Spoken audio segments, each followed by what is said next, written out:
जो हमारी सिस्टर के साथ हुआ है वो आने वाली किसी भी लड़की या किसी भी दुनिया की किसी भी लड़की के साथ ना हो। तो जो असली दरिंदे हैं वो पकड़े जाए। वो तो जानवर से भी बदतर थे, उनको तो हम कोई नाम भी नहीं दे सकते। तो ऐसे दरिंदे अगर दुनिया में पैदा होते रहे तो दुनिया में लड़कियां लोग पैदा करना ही बंद कर देंगे, क्योंकि लोग डरेंगे कि लड़की पैदा ही ना हो। जी, मुख्यमंत्री कह रहे हैं कि छोटी मोटी घटनाएं हो जाती हैं। हेलो दोस्तों, आज फिर हाजिर हूँ आपके सामने एक और सच्ची घटना के साथ। आज जो कहानी मैं आपके लिए लेकर आई हूँ वो एक ऐसी घटना थी जिसकी जांच में पुलिस खुद आरोपों में फंस गई थी। यहाँ तक कि खुद आईजी और एसपी जैसे बड़े पुलिस ऑफिसर भी गिरफ्तार कर लिए गए थे। तो मैं बात कर रही हूँ शिमला के बेहद चर्चित केस गुड़िया रेप और मर्डर केस की, जिसमें एक बच्ची से रेप और मर्डर के केस में जियो मैपिंग के ज़रिए एक गुनहगार का पीछा किया गया। 250 से भी ज़्यादा लोगों के डीएनए टेस्ट के बाद किस तरह अदृश्य हत्यारे का पता लगाया गया। ये घटना शिमला से करीब 60 किलोमीटर दूर एक कस्बे की है। शहर से दूर इन खामोश और खूबसूरत वादियों में गुड़िया नाम की एक बच्ची का परिवार रहता था। 10वीं की छात्रा गुड़िया इलाके के ही एक स्कूल में पढ़ाई किया करती थी। 4 जुलाई 2017 को गुड़िया स्कूल तो गई लेकिन वापस नहीं आई। स्कूल की छुट्टी के बाद गुड़िया को सीधे घर आना था, लेकिन स्कूल से निकलने के बाद वो ना जाने कहाँ गायब हो गई। गुड़िया स्कूल से कहाँ गई किसी को कुछ पता नहीं। गुड़िया अक्सर अपने 2 दोस्तों के साथ स्कूल से घर वापस लौटती थी। उसके उन 2 दोस्तों का घर उसके घर से पहले ही पड़ता था। उस दिन भी उसके 2 दोस्त अपने अपने घर चले गए थे। बाकी के रास्ते पर वो अकेली ही थी। अपने दोस्तों को बाय करके वो आगे बढ़ गई थी, लेकिन उसके बाद वो घर नहीं पहुंची। उसके घर ना पहुंचने पर उसकी माँ और बड़ी बहन काफ़ी परेशान हो जाती हैं। उसकी माँ अपने पड़ोसियों के घर भी उसे ढूंढने गई थी, लेकिन उसका कुछ पता नहीं चला। उसकी बड़ी बहन गुड़िया के सहेली से फ़ोन पर बात करती है और उसके बारे में पूछती है, लेकिन उसकी सहेलियों का कहना था कि वो तो घर के लिए ही निकली थी। शाम हो जाती है, अंधेरा बढ़ने लगता है, लेकिन गुड़िया का कुछ पता नहीं चल रहा था। गुड़िया के पिता और उनके पड़ोसियों के द्वारा जंगलों पहाड़ों में काफ़ी खोजबीन की जाती है। कई लोगों से पूछताछ की गई, लेकिन गुड़िया के बारे में कोई जानकारी नहीं मिली। इसके पहले कि किसी को कुछ पता चल पाता, एक दिन के बाद कोटा खाई के हराइला क्षेत्र के जंगल झाड़ियों में गुड़िया का शव मिला। किसी ने उसकी हत्या कर दी थी।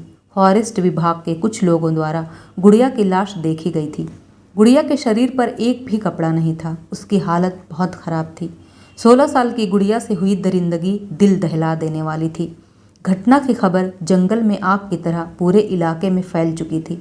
गुस्साए लोगों ने पुलिस प्रशासन के खिलाफ धरना प्रदर्शन शुरू कर दिया। इलाके में हंगामा मचा था, लेकिन पुलिस के पास इस सवाल का जवाब नहीं था कि गुड़िया के साथ हैवानियत करने वाला शख्स कौन है और कहाँ छुपा है। दबाव बढ़ता देख जांच के लिए आईजी ज़हूर जैदी की अगुवाई में स्पेशल इन्वेस्टिगेशन की टीम बनाई गई। एसआईटी बनते ही पुलिस इंक्वायरी में तेज़ी आ गई और एसआईटी टीम ने सिर्फ 55 घंटे में ही 6 लोगों को गिरफ्तार कर केस को सॉल्व करने का दावा कर दिया, जिनमें आशीष चौहान, राजेंद्र सिंह, सुभाष, लोकजन, दीपक और सूरज सिंह शामिल थे। बलात्कार और हत्या के 6 आरोपी पुलिस हिरासत में ले लिए गए। पुलिस का कहना था कि उन्होंने गुड़िया के पिता और उसके अन्य घरवालों से भी बातचीत की है। गुड़िया के पिता का कहना था कि उन्हें हमेशा एक बात का डर लगा रहता था कि कहीं कोई जंगली जानवर से उसे खतरा न हो, लेकिन उन्होंने ये नहीं सोचा था कि आज का इंसान जंगली जानवर से भी ज़्यादा खतरनाक है। जिन 6 लोगों को पुलिस ने गिरफ्तार किया था वो सब उसी इलाके के एक गोडाउन में काम करते थे और उस दिन जिस दिन गुड़िया गायब हुई थी वे लोग उसी रास्ते पर देखे गए थे। पुलिस उनसे कड़ाई से पूछताछ कर रही थी, लेकिन उन लोगों का कहना था कि उनका इस कांड में कोई हाथ नहीं है।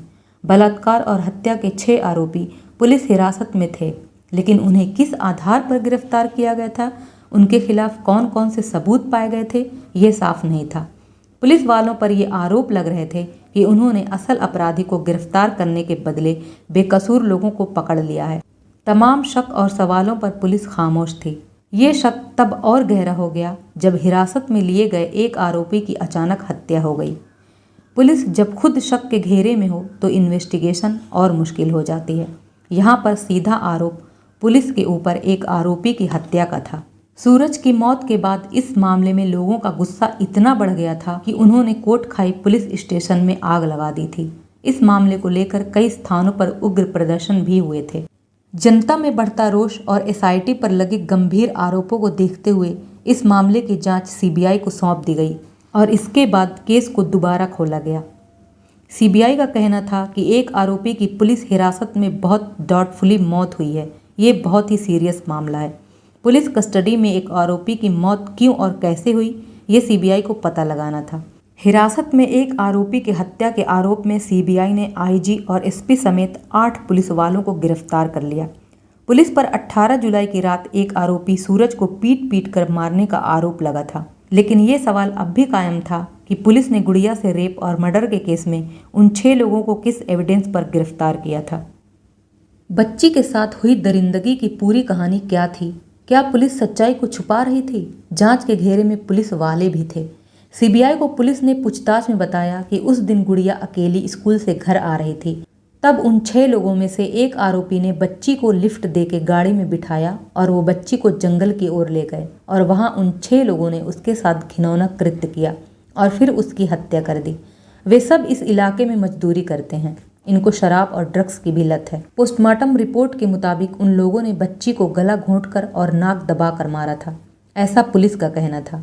पुलिस का कहना था कि उन्होंने जितने आरोपियों को गिरफ्तार किया है उन्होंने भी अपना जुर्म कबूल किया है। सीबीआई ने पुलिस से पूछा कि उनमें से एक की मौत लॉकअप में हो गई, क्या वो आपके टॉर्चर से मरा था या कोई और बात थी? तब पुलिस ने सीबीआई को बताया कि लॉकअप में उन आरोपियों के बीच झगड़ा हो गया था और एक आरोपी ने दूसरे आरोपी को मार डाला। तब सीबीआई भड़क गई कि उस वक्त पुलिस कहाँ पर थी, इतना सब कुछ आपके नाक के नीचे से कैसे हो गया? एक आरोपी की लॉकअप में हत्या हो जाती है और आप लोगों को पता भी नहीं चलता, ऐसे कैसे हो सकता है? पुलिस ने ये तो दावा किया था कि आरोपियों ने खुद अपना गुनाह कबूल किया है, लेकिन पुलिस के पास उनके खिलाफ ना तो कोई ठोस सबूत था और ना ही कोई गवाह। जांचकर्ताओं ने इस केस को नए सिरे से समझना शुरू किया। सीबीआई जांच में पाया गया कि जहां पर गुड़िया की बॉडी पाई गई थी उसी के आसपास एक आरोपी का घर भी है। तो अगर उन्होंने ये कांड किया था तो बॉडी कहीं दूर फेंकते, ना कि अपने घर के पास। और इतना बड़ा अपराध करके वो लोग कहीं भागे क्यों नहीं? सब के सब अपने घरों में ही थे। छानबीन में सीन ऑफ क्राइम से शराब की खाली बोतलें और गुटखे का खाली पाउच भी बरामद हुआ। जांचकर्ताओं को वहां से खून के धब्बे और इंसानी पैर के निशान भी मिले। ये तमाम एविडेंस जांच में बहुत अहम साबित होने वाले थे। फॉरेंसिक लैब में उन तमाम चीज़ों की बारीकी से जांच की जा रही थी। शराब के बोतल के खाली ढक्कन से जांचकर्ताओं को डीएनए का सैंपल मिल गया। इस सैंपल से वो अहम जानकारी मिलने वाली थी जिसने जांच का रुख ही मोड़ दिया। पुलिस ने जिन आरोपियों को गिरफ्तार किया था, जांचकर्ताओं ने उन सभी के डीएनए सैंपल लिए।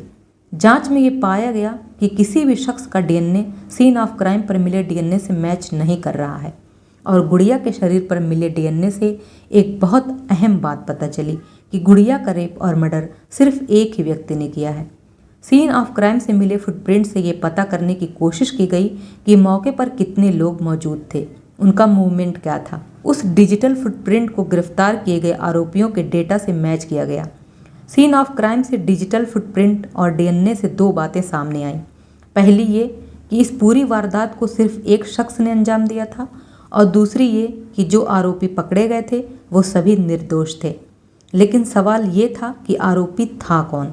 क्राइम सीन पर मिले गुटखे के पाउच के ब्रांड से भी पता लगाया गया कि वो खास तरह का गुटखा किन दुकानों पर बिकता है और वो कौन कौन से लोग हैं जो अक्सर वही खास तरह का गुटखा खरीदने दुकान पर आते हैं।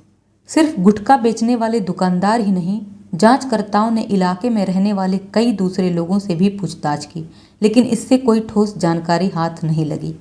आगे की जांच के लिए जांचकर्ताओं ने अब जियो मैपिंग तकनीक की मदद लेने का फैसला किया। जियो मैपिंग में जांचकर्ता बल्क डेटा का एनालिसिस करते हैं। वो ये समझने की कोशिश करते हैं कि आखिर सीन ऑफ क्राइम पर उस वक्त कितने लोग मौजूद थे और उनके आने जाने के संभावित रास्ते क्या हो सकते हैं। जियो मैपिंग के बाद इलाके के 200 से ज़्यादा संदिग्ध लोगों की लिस्ट तैयार की गई। जांचकर्ताओं ने सभी लोगों के डीएनए सैंपल कलेक्ट करने का फैसला किया ताकि ये पता किया जा सके कि क्या इनमें से कोई सैंपल सीन ऑफ क्राइम से मिले डीएनए से मैच करता है या नहीं। जांचकर्ताओं के सामने अब एक नई चुनौती थी। उन्होंने अब उन तमाम लोगों का पता करना शुरू किया जो इलाके में लिस्ट में शामिल लोगों के परिवार के सदस्य हैं, और इस बार उन तमाम लोगों के डीएनए सैंपल कलेक्ट किए गए। जांचकर्ताओं ने उस परिवार की पहचान कर ली जिसके DNA structure scene of crime के डीएनए से मैच कर रहे थे। सीबीआई की टीम उस परिवार तक पहुंच गई और उनसे उनके परिवार के सभी सदस्यों के बारे में जानकारी जुटाई। परिवार वालों ने बताया कि उनका एक बेटा इस समय घर पर नहीं है, वो कुछ दिनों से कहीं बाहर गया है। उसका फ़ोटो और मोबाइल नंबर मांगने पर घर वालों ने सीबीआई को बताया कि उसकी कोई फ़ोटो हमारे पास नहीं है और वो अपने पास मोबाइल भी नहीं रखता है। उन्होंने परिवार के बाकी सदस्यों का भी डीएनए सैंपल ले लिया और लैब में इसकी जांच हुई।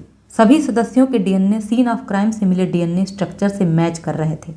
अब ये पता किया जाना था इस परिवार का कौन सा सदस्य अपराध में शामिल था। जांचकर्ताओं को जिस युवक की तलाश थी वो घर से गायब था। दिक्कत ये थी कि घर वालों के पास उसकी एक भी तस्वीर नहीं थी। जांचकर्ताओं ने अब युवक के घर वालों से उसके हुलिये और कदकाठी का पता लगाया, जिसके आधार पर एक स्केच तैयार किया गया। स्केच में जिस शख्स का चेहरा दिख रहा था, जांचकर्ता उसकी तलाश में लगातार लगे रहे। महीनों की छानबीन और जांच के बाद मेहनत रंग लाई। सीबीआई द्वारा 25 साल के मुख्य आरोपी की पहचान अनिल उर्फ नीलू के रूप में की गई थी, जो मूल रूप से मंडी जिला के बरोड का रहने वाला था और शिमला में पेड़ काटने का काम किया करता था।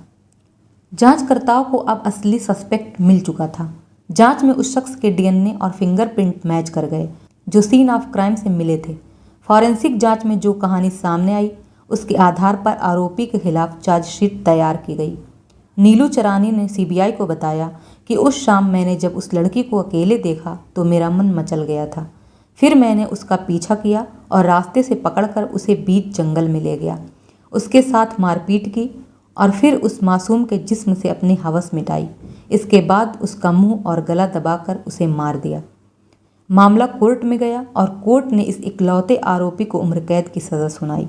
सीबीआई ने इस मामले में चार्जशीट दाखिल की थी। सीबीआई की चार्जशीट के मुताबिक 4 जुलाई 2017 को गुड़िया के रेप के बाद हत्या करने के अगले दिन आरोपी नीलू चरानी ने 2 अन्य महिलाओं से भी रेप करने की कोशिश की थी। हालांकि इन मामलों में पुलिस से शिकायत नहीं की गई थी। सीबीआई ने कोर्ट में आरोपी के खिलाफ 35 पन्नों की चार्जशीट दायर की।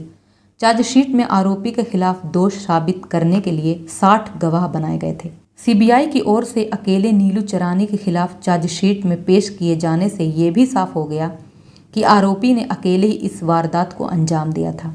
सीबीआई को पहले गिरफ्तार किए जा चुके आशीष चौहान, राजेंद्र सिंह, सुभाष, लोकजन, सूरज और दीपक के खिलाफ कोई सबूत नहीं मिले थे। लिहाजा सीबीआई ने कोर्ट से अपील की थी कि इन सभी को केस से डिस्चार्ज कर दिया जाए। बाद में 5 आरोपियों को जमानत पर छोड़ दिया गया था। शिमला की जिला अदालत ने 28 अप्रैल 2021 को फैसला सुनाते हुए आरोपी अनिल उर्फ नीलू चरानी को दोषी करार देते हुए उम्र कैद की सज़ा सुनाई थी। इस तरह गुड़िया को इंसाफ तो मिल गया, लेकिन गुड़िया को मिला इंसाफ उसके परिवार में उसकी कमी को दूर नहीं कर सका। तो इसी विचार के साथ आपसे विदा लेती हूँ, मगर जाने से पहले आपसे एक रिक्वेस्ट है कि अगर अभी तक आपने हमारे चैनल को सब्सक्राइब नहीं किया है तो प्लीज़ सब्सक्राइब कर लें। जल्द ही मिलेंगे ऐसी ही किसी क्राइम की कहानी के साथ। तब तक के लिए अपना और अपने परिवार का ख्याल रखें। जय हिंद।